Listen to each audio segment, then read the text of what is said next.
કેશોદ તાલુકાના બામણાસામાં ફરી આજે પાળો તૂટ્યો। આ પહેલા પણ ઓજત નદીનો પાળો તૂટતા હજારો એકર જમીનનું ધોવાણ થયું।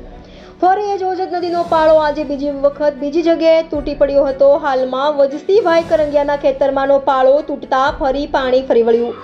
ઓજત ડેમમાં ઓવરફ્લોના કારણે દરવાજા ખોલવામાં આવતા જ આજે ફરી પાળો તૂટી પડેલ હતો। Reporter Jagdish Yadav, India 24 news, Junagadh.